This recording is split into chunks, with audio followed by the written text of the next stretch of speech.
Playground! Hooray!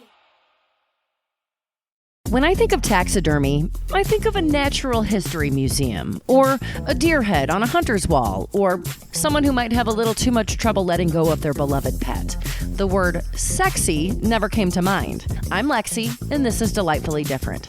My next guest has brought sexy to taxidermy, along with whimsy and cuteness. Hi, my name is Caitlin, and I'm a taxidermist with Showtime Taxidermy. So Showtime Taxidermy, it's you and several other women who are in this business together? So it is mostly me. I am the artist. I do all of the taxidermy and creating. My sister and her husband, my daughter and my son, they are with me at all of the curiosities and oddities expos that we've been at, helping me. So this is a family affair. Yeah, it is. Okay. And you are based out of Austin, Texas? I was based out of Austin. I'm in the Waco area now. Okay, so you're still in the state of Texas, and you taxidermy something very specific. Tell us about it. So I taxidermy small animals, and mostly rats, some rabbits and squirrels. The thing that really sets them apart is that I adorn them in costumes, specifically in the burlesque showgirl style. They all seem to be dancing or doing some sort of acrobatic event. They're very lively. I do all of the taxidermy, so they don't come from a pre-created form, and I'm able to pose them in all sorts of dancing acrobatic positions. So how long have you been doing this?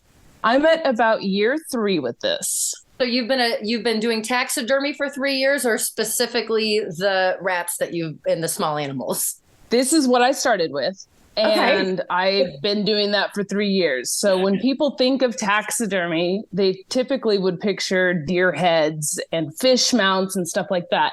Right. Give me a deer to taxidermy, and I honestly wouldn't know left from right on that. I would do a terrible job. I learned by practicing on these small animals on my own, looking at tutorials online, and I really enjoyed doing this and was pretty good at it. So that's where I stuck. How did you end up getting started? Did someone point it out to you, or where did you discover this? So we are a unique family, and my daughter actually, on crap night, we like to do lots of projects, from Halloween costumes to sculptures to paintings. She was the one who said, "Mom, I want to learn taxidermy." She's about 12 at the time. Wow. And I said, "Oh, we can't do that." And then I was like, "Well, maybe." I don't know. So I started doing some research, and I was like, "Oh, wow, we could do this. We could do this." Because what I do is, since it's on a small scale, it's more of a dry preserve method than doing all of the tanning and things that go into the bigger taxidermy pieces. So we had a lot of the supplies already at home, and my sister came over and we made little mice, and they were comically bad, and we loved it. So we did it again. And after about 3 or 4, the obvious next step was, let's put them in sexy outfits. Obviously. And so we did. And it was actually my sister who posted it online, and people were over the moon. They were like, "This is too fun. I would totally buy this." And I thought, no way, really? People would buy this? So I made a couple more, and they got sold. And then it's now my full-time business. And why did you decide to go with it's mainly rats that you're selling that I see online? Why did you choose them mainly? A couple of different reasons. I've always been really interested in taxidermy, and animals that are more exotic or hunted or things like that.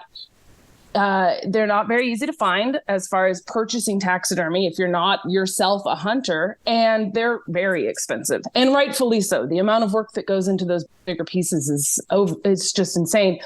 And when it comes to rats, they're snake food. I buy them frozen, and I'm able to buy them in large quantities.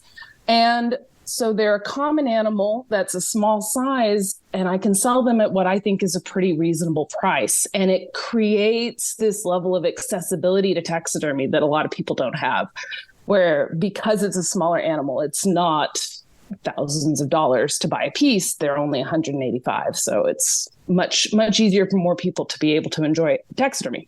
And it seems like probably easier to get as well. So these animals were going to end up being food for another animal until you purchase them. You're basically getting them from like a pet store. Yeah, I buy them online because I'm buying in a larger amount and I don't like to waste. So the bones, all of that, I have an artist who's also in Texas that they make bone jewelry out and art pieces out of what I don't need. And so we're able to make the most of it. Yeah. Wow. Okay. So you have to remove the inside of the animal before you taxidermy it. And then you give the bones to your pal to make jewelry. And then what do you do with the rest of the inside of the animal? Oh, that process. By the time you're at the bones, the rest of it's kind of a grossness that you just throw out. But, but we're making a lot of we're making a lot of beautiful art out of it. And so I've said to customers before, I'm like, this rat could have become snake poop, but instead it's this fabulous showgirl, which is a little bit more fun. Do you ever get grossed out, or in the beginning did you get grossed out removing the insides of the animal? Nah, I'm not that kind. I've always been fascinated with pretty much anything nature, biology. So getting my hands dirty has never been an issue for me. Oh, that's amazing. I couldn't do it. I would be at the first sight of blood. I start to faint. I don't want to see that stuff, but they're very cute once you've got them finished. Thank you. It's a bit of an homage to Walter Potter. Were you inspired by Walter Potter? I'm not familiar with Walter Potter. He's from the late 1900s or it was 1800s. The Victorian taxidermist who did the kittens and all of that? That's exactly right. Yes. Oh my gosh, I feel ashamed for not being more familiar. I have seen that the little kittens in the classroom and things like that. Yeah, they call it whimsical taxidermy. Very whimsical and fun, and that definitely is in the same territory as what I do of being something. They're not at all realistic in any way, shape, or form. They're their own almost caricatures of rats. The way I make them, they're much more rounded and cutesy looking than realistic, and with the costumes and everything. It definitely, whimsy is a good word for it. Yes, I love it, and I feel like your stuff is very whimsical. And have you ever seen the movie Dinner for Schmucks? Yes. The reference to Dinner for Schmucks and Coraline are what we hear the most from people when they come visit us. Oh, I didn't even think about Coraline. Yeah, the circus. I've been trying to figure out like what other circus themes can I do here, because I'm always wanting to come up with new styles and outfits and poses. That Coraline's like chock full of inspiration. I love it. Are there other taxidermy artists that you look up to or that maybe you've learned from? I haven't personally. It's not a very communal career. It's and when it comes to people who do more traditional taxidermy, that is a very different avenue, and I admire and respect the work. It is incredible. As far as people who do similar work, there are two artists. O. Stefanel is common. A lot of people know her work. She does rats who are on stripper poles, and her work is fun. And then Brooke Wright is another artist, and she spends a lot more time on individual pieces, making them into a full setup of a whole scene with her rats and hamsters, and they're very cool. Is that one that does movie scenes? There was one from Pulp Fiction and one. I found the other people that do what you do out there, and I couldn't believe it. It's fun. We're out there, you know. You're right. You don't expect us, but we're kind of all over. So, what is the actual process? What do you have to do once you receive the frozen rat? What do you do next? And how do you that piece of art? I have what I call my prep work. I make the bodies, I carve them out of foam. I make the heads, I sculpt them out of clay. I have all of the materials on hand for the legs and the arms and wire and everything. And then I thaw my frozen rat and separate I'm trying to figure out how to word this. Separate the skin from the rest of the body. Okay. And then I put that over the form and the head and the arms, and I pose the legs and the body and the head into the position I want to be in, and dry it out. It takes about 2 or 3 weeks for them to be fully dried. I use desiccant borax to help them dry out so that there isn't any moisture issues. And then once they're fully set, then I can do all of the costume application, which is a lot of beads and feathers and glittery fabrics and stuff. So you pretty much have the design done before the animal goes on it. You basically wrap the skin of the animal around your design. It's pretty streamlined at this point, since I have 4 or 5 standard poses that I do. So I'll have a whole bunch of bodies in this pose, and then I'll call it hoop day. And all my girls who are on the hoops, that's what I do for that day. And then I'll have another day where they're on stands and they're in more of a standing pose day. So that's amazing. So where are you finding the teeny tiny feather hats? I make the hats. Sorry, I'm assuming you're making all this stuff. Like, what are the eyelashes made of? The eyelashes, they're from the beauty section of the store. Oh, really? Yeah, my daughter, she raids my eyelashes sometimes. She'll take out a strip of falsies and I'll be like, hey, and she's like, I am out. I needed some. Well, I guess you can get them at the dollar store these days. Yeah. And so the inside of them is either clay or like foam. You fashion them out of foam. Clay, foam, and wire. If you were to scan it with a metal detector, you would see wire and pins going through, and that creates the skeleton that holds it up so that it doesn't flop over. Now, I understand that taxidermists like to use the term mounting instead of stuffing. Is this true, and why? Mounting probably sounds more of a professional description, whereas stuffing seems like something you would do to a teddy bear.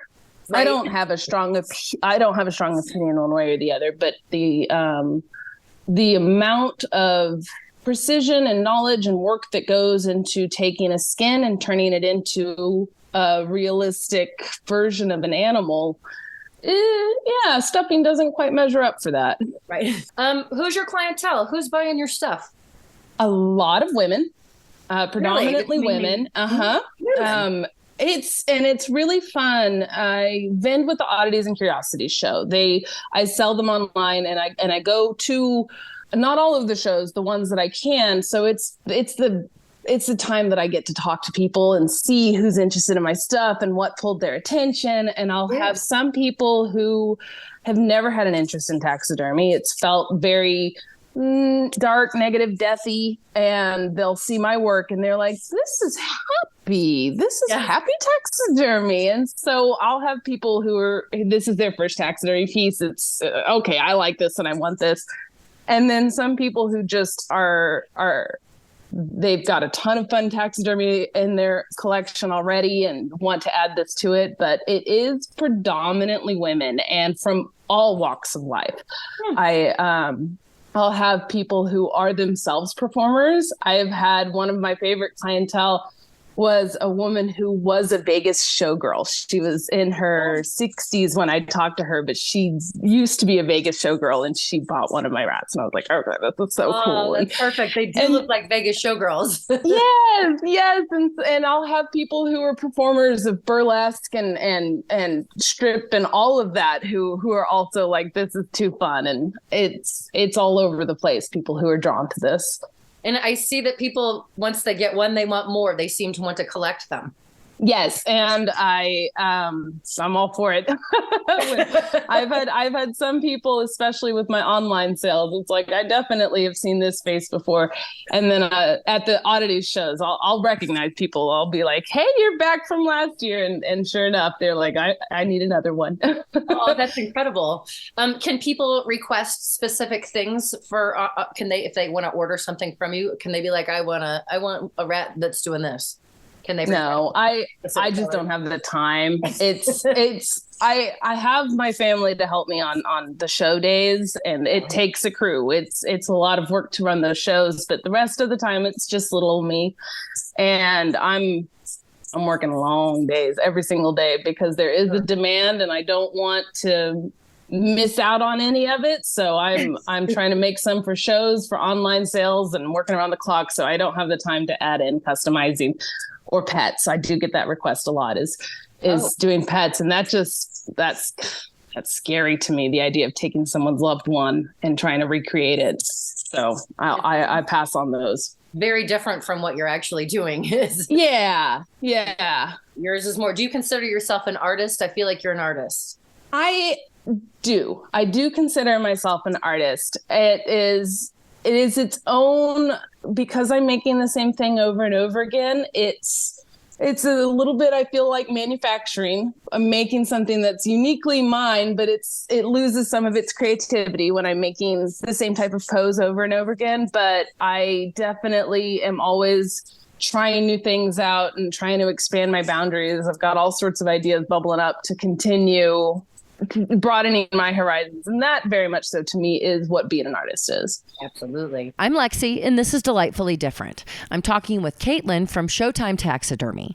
She taxidermies rats into cute, whimsical dancing ladies. Now, do each of these rats have a name? I do names whenever I put them online for sales. I don't try to keep up with them at the shows, but I'm always happy to help offer suggestions. I'm a fan of alliteration, so I tend to come up with like Sexy Sandra and Perfect Polly and Cascading and Cassandra and all of those things. So I do have fun coming up with the names. It gets a little difficult because I'll have a big batch and I'm really scraping the thesaurus trying to find new good words to add to names. I was wondering if you were the namer or if the buyer was the person naming them, because I didn't know they all had names. People will definitely be like, that's cute, but I've got my own name in mind, and I'm like, go for it, of course. Now, these are selling like hotcakes. When you make them, they're going. How quickly are you selling them? I have been doing online sales as much as I can. Keeping up enough inventory for the Oddities and Curiosities shows has been full time in its own. But when I'm able to put them online, I'll usually put about 50 to 70 up at a time, and I sell out in about 5 or 6 minutes. I'm noticing almost like trying to get concert tickets these days, that people will wait in a queue to get to your store on Etsy. Yes. And in fact, the first time I tried to sell them, I sold them on my website and everything crashed. So I'm over there on Etsy now because it can handle the volume. And it breaks my heart. I'll have people message me, I didn't get it. And I'm like, I'm so sorry. So I'm planning a big sale this fall for Christmas time. And I'm hoping that it'll be enough for everybody. And then at the shows, it's every city's different, but we get a lot of recognition. And one of my all-time favorite moments in this entire experience has been in the Dallas show this year. We had our booth up front, and all of the attendees right before the show opened, they had been waiting in line for up to about an hour and a half before it was time to be able to come in. And when the gate opened, when the little rope that was closing them off opened up, they ran to us like a Black Friday sale. You see all that mob rushing in. They did that running to us, and it was all of us were standing there going, oh, it was the coolest moment. It was really just out of this world. It felt good, not overwhelming. Very good. Very good. It's definitely overwhelming, but very good. Like you're the Beatles of taxidermy. It was, yeah. Now they're so popular that you have to actually put a limit on your sales. People can't buy more than 2. Yes, I have the limit at more than 1. It's 1 per person. So when people come back from other sales, they'll buy more. But it's just part of that is I want to give everybody a chance, and part of that is I am hoping nobody's buying up my stock and reselling it in their oddity stores. There's only so much control I have over that, but right. I think being able to sell them individually, part of what I really like about what I do is keeping it a good price. A lot of people have told me I should raise my prices, but I am very happy with what I'm making from it. And I'm very happy that it's something that a lot of people can afford and enjoy. And so somebody buying it and marking it up and reselling it, I'm not thrilled with that idea. So try to avoid that. When you started and your family came up with this and your daughter was coming up with the idea, did you think that you would be this successful? It's funny. I was getting some momentum going and they were definitely popular, but I wasn't that fast at making them. And I remember my mom, she's a very organized project managing type personality. She came up to me with spreadsheets that she had made she was like, this is how many wraps that you would need to make per month to sell to make this amount. And if you were to work another part-time job and do this. And I was like, that's okay. All right, we got a plan. Like, I'm going to try this. This is definitely out there. And then it's just, the momentum hasn't stopped. It's just gotten better and better. And I'm set. I'm good. I don't have to worry about spreadsheets. So it is way beyond my wildest dreams. So your parents are obviously cool with your career and your hobby. Is there anybody in your family that's not cool with it? That's like, or friends that are like, what are you doing? I was reflecting on that idea, thinking about this upcoming interview, because you ask your other interviewees this question about how family feels about it. Yeah. And I remember early on in the process, I was sort of like, I don't know, tiptoeing around it, trying to figure out, like, is this too weird to do? And my mom smiled at me and she's like, Caitlin, you have been you for a very long time. she was like, this is so exactly the kind of thing you should be doing. And I have had just this incredible amount of positive support from everybody in my life. I keep kind of bracing myself for negative feedback because it is taxidermy. It feels like it would be easy to be negative about it. And I've had a few here and there off to the sidelines, but it's just amazing how much positivity this has brought. It's phenomenal. Well, I told my girlfriends I had this interview coming up, and I'm like, she does taxidermy with mice, and they're sexy and funny and cute. And they were like, oh, we know exactly who she is. They already are familiar with you. I was like, that's her. That doesn't get old. I cannot tell you. I've had these moments. My older sister, she's a high school teacher, and she brought up my job when talking about careers and different ways to make money. And they were like, oh, Showtime Taxidermy, that's your sister? That's crazy. And I was like, what? That's awesome. People know my business. That's crazy. Do you ever get harassed by like animal rights people? No. And that's part of what I was talking about, like expecting sort of negative feedback, but I really haven't. Good. The crowd I'm interacting most with are the people who are going to these oddities and curiosities festivals. And this is very much their bailiwick. They are here for bones and bugs and taxidermy and odd stuff. So they're not coming with that kind of drama. This is what they like. So someone would have to actually seek you out if they were going to harass you about this. Yeah, hopefully that doesn't happen. I would love for that to not happen. I hope it doesn't happen either. So these, if you want to purchase one of these, they cost about $180. Yep. $185. So. $185. How much does it cost to make one? It's mostly the opportunity cost of time. Material wise, though, they're not exorbitant. Frozen rat, I think I pay about $4 per rat. Okay. And then it gets into and I buy a really nice foam, I buy a really nice clay, I buy all the jewels and the feathers and the velvets and the stands. So it's not a crazy expensive materials cost, but it is a lot for time. How long does it take to make each one of them? Over the course of several weeks, but I do them in batches. So I'll do where I sit down and I have my series of days where I'm making heads and bodies. And then I'll have my series of days that I'm doing taxidermy. And then I'll have my series of days where I'm covered in glue and feathers and rhinestones. How many would you say that you make in a year? I'm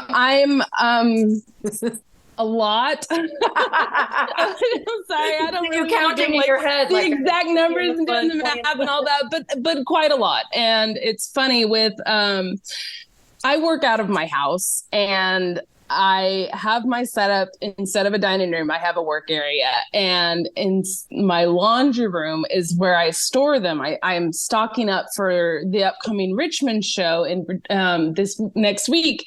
And I have them hanging off of dowel rods from the ceiling in my laundry room like a barrel of monkeys. And that's the only way that I can. I just don't have any room in my house for I don't have enough shelving. So I've got it set up so that they're the perfect height where I can open my washing machine lid and put in my clothes without bumping anybody and close it. So that's the level of chaos we're at with it. So it's fun to go to your house then. It is there. Yeah. I also I'm very guilty of buying from the other artists at these shows. Oh.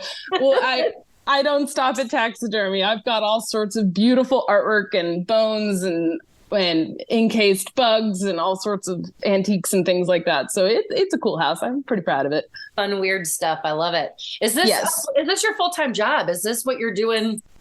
Absolutely. How long has it been your full-time gig?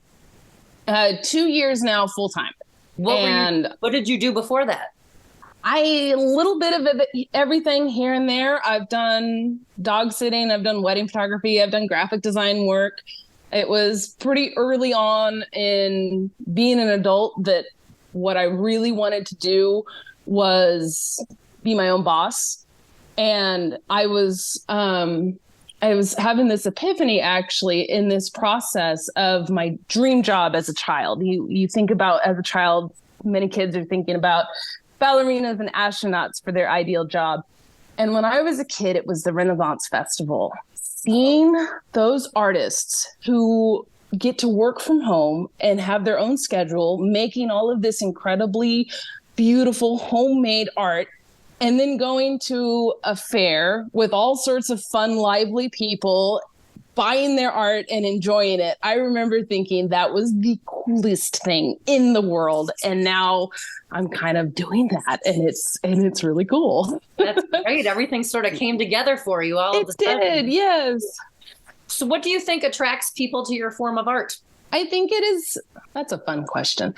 I think that a lot of it is the whimsy of being something that has sort of a fun contrast of the concept of taxidermy and a death and an animal with lighthearted fun and bright colors and happiness. I think that is the big thing. It's also, I take pride in it being something you haven't really seen before. It stands out as being not an everyday item. It is definitely not an everyday item. Yeah. Do you feel like you're honoring the animal once it's finished and it's looks so cute and beautiful at the end? I do. We have pet rats. My daughter has 4 rats. I do. It wasn't really my intention to be like this rat lady, but I'll take a break from putting costumes on the rats and I'll play with the damn rats in my daughter's room because they're so cute and sweet. I really love them. So I hope I'm doing them honor. I think a lot of people would agree that they are because they are just they're joyful. Absolutely. And you said you taxidermy other small animals like rabbits and stuff. Do you ever sell those as well? I do at the shows. I have most recently been working on squirrels. So they will be released coming up at the next show where they're in salon style outfits lounged on furniture, which is fun. It's a challenge because they're much bigger than the rats. So everything I do I have to change the way I do it because of the bigger size. It makes all the elements different. And I feel like I need to describe the squirrel that you just showed me that is lounging on a velvet couch and looking very comfortable and sexy at the same time. with a feather thing on his head. Yes, yeah, she's fun. I'm gonna have a hard time selling her, but I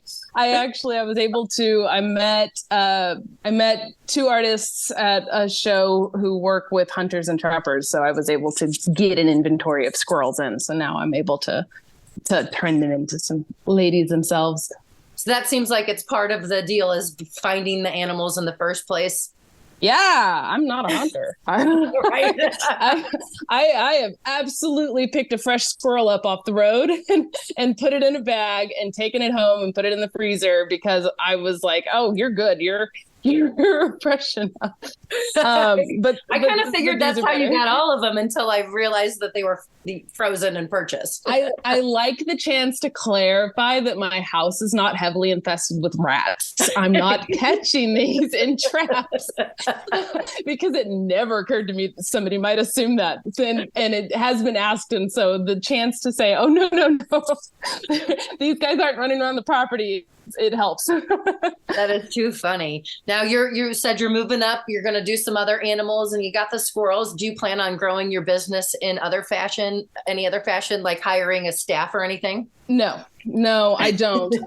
It's something that I've talked about, and the level of just the minute details, it's not something I think that would be very easy to train, and I wouldn't even know it. I'm at a size that I really like for my business. I'm busy, I'm doing well, and I don't feel the need to try to add in the elements of employees and things like that. That being said, my daughter has certainly helped me out on little tasks. She in particular, but my son also. They're always looking for a chance to make an extra buck, and I've usually got a task for them somewhere that I could get their help with. Do you think that either your son or your daughter, or maybe both of them, will take over the family business someday? I don't know. I have no idea what the long-term future is. I would love it. Both of them are also very creative people. My daughter in particular, I would picture her though finding her own artistic endeavor and doing something similar. So I'm not banking on her following in the footsteps or anything like that, but it's certainly a fun high school job now to help out mom with her taxidermy rats. Absolutely. Well, yeah. A couple different places people can buy from you. One of them is your Etsy shop. What's your Etsy shop called? Showtime Taxidermy. Showtime Taxidermy, and you only have them certain times a year, so your next sale is happening in the fall? Yes, and on social media, as well as our website's newsletter, we make a lot of announcements once we have the date and the time set. So if someone wants to get one online, they got to be there ready when it goes on sale. Otherwise, they're probably going to miss out. And then You're also on the Odysseys and Curiosities Expo that's touring around the country. And you've got a couple dates that you're on. What's coming up that you're going to be on? This week is going to be Richmond, Virginia for August. And I'm going to be in Denver, Colorado at the beginning of October. So being based out of Texas, they travel all over the country. And I wish I could go to Seattle and to New York. It's too much. I need the time to be home making these. But those are the shows we have left for this year. All right. So if you want to get the Showtime Taxidermy gorgeous rats, now people know where to go. And can we follow you? What's your Twitter handle? Do you have a TikTok handle or anything like that you'd like? We're on TikTok and Facebook and Instagram, and it's Showtime Taxidermy. You'll find us. I'm a better taxidermist than social media manager, but I pop in sometimes and respond. I will put all your social media handles out there, and I'll post a link to your website as well so that people can get to you and get a hold of you. Thank you. Thank you so much for taking the time to talk to me today. This was definitely delightfully different. This was such a pleasure, Lexi. I really appreciate it. Caitlin and Showtime Taxidermy's products are hotter than Taylor Swift concert tickets. If you're in Richmond, Virginia or Denver, Colorado for the Oddities and Curiosities Expo, stop by and see Showtime Taxidermy. And if you're looking to buy one, you better be there when it opens. And you'll have to join her mailing list to find out the exact day and time her Etsy store sells them again. Thanks for joining me this week on Delightfully Different. If you or someone you know lives life differently, email me, lexiontheradio@gmail.com. That's LEXI on the radio@gmail.com. Or stop by delightfullydifferentpodcast.com and have a delightful week.